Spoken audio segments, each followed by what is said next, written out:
Good morning friends. आज 8 अगस्त 2025 है। जैसा कि मैंने अभी लास्ट वीडियो अपना शेयर किया था जिसमें कि मैंने वॉल्व के बारे में थोड़ा माइनर ब्रीफ किया था, बट अभी हम एक सेशन वाइज बात करना मैं प्लान कर रहा हूँ कि हम एक सेशन वाइज अब बात करना शुरू करते हैं, जिसमें वन बाय वन अगर टॉपिक उठाऊँ तो जैसे मैं आज का प्लान कर रहा हूँ ड्रम लेवल कंट्रोल। अब नॉर्मली क्या होता है, चाहे वो पावर प्लांट हो चाहे कोई भी इंडस्ट्री हो जहाँ पे ड्रम है, और ड्रम का इम्पोर्टेंस वो लोग ज़्यादा समझते नहीं हैं और उसका इम्पैक्ट बाद में बहुत भारी पड़ता है। तो इसी के संदर्भ में मैंने सोचा एक छोटा सा वीडियो डाल देता हूँ। लोग जब बात करते हैं ड्रम लेवल, तो अब ड्रम लेवल बेसिकली ड्रम है क्या, ड्रम क्यों चाहिए हमको इंडस्ट्री में। जब हम ड्रम पे बात करते हैं तो ड्रम लेवल क्यों मेंटेन करना है, ये हमको जानना ज़्यादा ज़रूरी है।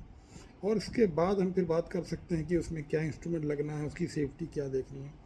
नॉर्मली क्या होता है, जब हम ड्रम लेवल पे बात करते हैं तो हम कभी भी चाहे वो पावर प्लांट हो, बेसिकली पावर प्लांट में drum is the heart of the plant basically बोला जाता है। अप टू मतलब सुपर क्रिटिकल में तो ड्रम होता ही नहीं है, बाकी नॉर्मल प्लांटों में सब में अप टू 500 मेगावाट तक ड्रम रहता है। तो उस केस में अगर मैं ड्रम पे बात करता हूँ तो ड्रम में क्या होता है कि जब हम ड्रम में बेसिकली जो पानी आता है, तो पानी कहाँ से आता है, तो बीएफपी का जो आउटलेट निकलता है बेसिकली इकोनोमाइजर से होते हुए ड्रम में जाता है। अब ड्रम में जब वो पानी गया तो नॉर्मली उस पानी का हीट करना है, और हीट के बाद वाटर और ड्रम का जो वाटर और स्टीम का जो बैलेंस है वो मेंटेन करना है ड्रम में। तो अभी वाटर जो है मेरा, वो हम क्या करते हैं नॉर्मली 50% के आसपास रखते हैं। अब 50% स्टीम का रहता है, जो नॉर्मल कॉन्सेप्ट हम प्लांट में बात करते हैं। तो अब बात आता है कि भाई वाटर 50% कैसे मेंटेन करना है ड्रम। तो नॉर्मली जब हम प्लांट चालू करते हैं तो उस समय हमारा यहाँ पे भी अभी मैं बोला इंस्ट्रूमेंटेशन में थोड़ा आगे बात करता हूँ। अभी पहले है कि 50% ड्रम लेवल जो मेरे को मेंटेन करना है, मेरा प्लांट अगर चल रहा है तो उस समय मेरे लिए सबसे बड़ा इम्पॉर्टेंट होता है कि ड्रम का जो परसेंटेज है वो ज़्यादा डेविएट ना करे। कारण क्या है कि जो ड्रम का प्रेशर रहता है, जब भी हम लोड इंक्रीज और डिक्रीज करते हैं, लोड बढ़ाते हैं, उस समय आपका जब लोड बढ़ेगा तो ड्रम में स्टीम की खपत बढ़ जाएगी। अब स्टीम की खपत बढ़ेगी तो क्या होगा, प्रेशर ड्रॉप होगा। प्रेशर जैसे ही ड्रॉप होना शुरू होगा तो पीछे से डिमांड आएगा, तो ऑब्वियसली फिर से वही आप वाटर जो अपने आप को स्टीम बनाने में प्रेशर डाल देगा। और जैसे ही स्टीम बनना शुरू होगा तो मेरे को क्या दिखेगा बॉयलर में कि मेरा स्टीम का तो कंजम्पशन बढ़ रहा है, लेकिन वाटर का डिमांड पीछे से बढ़ना शुरू हो जाएगा। इस इफेक्ट को नॉर्मली हम दो इफेक्ट होता है बॉयलर में, एक श्रिंक इफेक्ट होता है, एक स्वेल इफेक्ट होता है। तो जब हमको स्टीम का ज़्यादा दिखने लगे कि स्टीम बढ़ रहा है, स्टीम बढ़ रहा है, उस समय उसको that is what we call swell effect. और इसी के अपोजिट जब बात करते हैं, जैसे ही हमारा प्रेशर ड्रम का जो लेवल है वो निगेटिव वे में जाता है, मतलब रिड्यूस होने लगता है, तो उस समय क्या होता है, वाटर कम हो रहा है। वाटर को अब मेरे को अगर मैं मेंटेन नहीं कर पाऊँगा प्रॉपर वे में तो ड्रम क्या होगा, वाटर की कमी होगा। चूँकि टेम्परेचर है तो पूरा जो वाटर है वो ऑलरेडी अगर कंज्यूम हो जाएगा, तो इसमें दो तीन केस बनते हैं। एक तो है कि लो जो ड्रम लेवल लो पे वो प्लांट ट्रिप कर सकता है, दैट इज वन पॉइंट। अगर वो खुदा बाई चांस उसमें भी कोई जैसे पुराने प्लांट रहते थे वहाँ पे प्रिकॉशन नहीं ले जाते थे, तो वहाँ पे ड्रम का श्रिंक होने का चांस भी बनता था। तो अब श्रिंक कब हो जाएगा, अगर मान लीजिए आपका वाटर ही ख़त्म हो गया और जितना रिक्वायरमेंट वाटर का है उस तरीके से मेंटेन नहीं किया गया, तो अल्टीमेटली बॉयलर जो है श्रिंक होने की भी पॉसिबिलिटी बन जाती है। मतलब वाटर का प्रॉपर रिक्वायरमेंट आप फुलफिल नहीं कर रहे हैं और वो 0% पे जा रहा है, तो वो हमारा श्रिंक इफेक्ट में काम करेगा। तो बेसिकली श्रिंक और स्वेल दो ही इफेक्ट पे ही काम करता है। स्वेल इफेक्ट होगा तो वो आपको ज़्यादा दिखेगा कि ऊपर वाटर के कंटेंट बढ़ते जा रहे हैं, और श्रिंक में वाटर का पूरा कंजम्पशन दिख जाएगा। और श्रिंक होगा तो पूरा हमारा बॉयलर अल्टीमेटली डैमेज हो जाएगा। स्वेल इफेक्ट होगा तो क्या होगा, अब स्वेल होगा तो वहाँ पर मेरे को क्या होता है, जो स्टीम जितना चाहिए वो तो आप नहीं दे रहे हैं, उस केस में मेरा वाटर कंटेंट बढ़ेगा।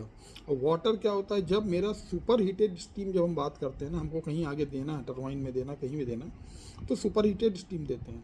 अब सुपर हीटेड स्टीम नॉर्मली 490 के आसपास देना होता है, तो 490 to 500 मतलब 490 से 515 based on the plant to plant, industry to industry vary करता है बेस्ड ऑन द डिजाइन। तो अभी क्या है कि जब मैं मेरा रिक्वायरमेंट था 490 का, लेकिन एक्चुअल में क्या हुआ, मैं उसको वाटर कंटेंट बढ़ा रहा हूँ, तो वो सुपर हीट जो स्टीम चाहिए था एक्चुअल में, उसका टेम्परेचर ड्रॉप होना शुरू होगा, और टेम्परेचर ड्रॉप होगा तो मेरा वो वाटर कैरी ओवर होगा, वाटर कैरी ओवर होके आगे जो अगला मेरा इक्विपमेंट है, टरबाइन है, कहीं भी है, वहाँ जाने की पॉसिबिलिटी बन जाती है थ्रू डी सुपरेटर, बीच में भी लाइन आता है, तो उसके थ्रू रूटिंग होके जाता है, तो उसके वजह से मेरा अगला इक्विपमेंट भी डैमेज होने की पॉसिबिलिटी है। तो that we need to ensure in the basically this is the operation part but we need to ensure. तो इसमें मेनली सिंक और स्वेल इफेक्ट ही हमारा काम कर रहा है, और जो लोड वेरिएशन है वो भी अगर बहुत तेज़ी से वेरी आप करते हैं, बहुत फास्ट वेरी करते हैं, तो वो चीज़ पे भी इम्पोर्टेंट नहीं, हमको ध्यान देना है कि हमारा ड्रम में कोई इम्पैक्ट नहीं है। अब ये तो हो गया प्रोसेस पर्सपेक्टिव। अब आता हूँ इंस्ट्रूमेंटेशन पर्सपेक्टिव। अब इंस्ट्रूमेंटेशन में क्या है, पहले तो जो पुराने प्लांट थे सिंगल एलिमेंट पे भी काम करते थे, बाद में इसको हमने 3 एलिमेंट पे डिज़ाइन कर लिया।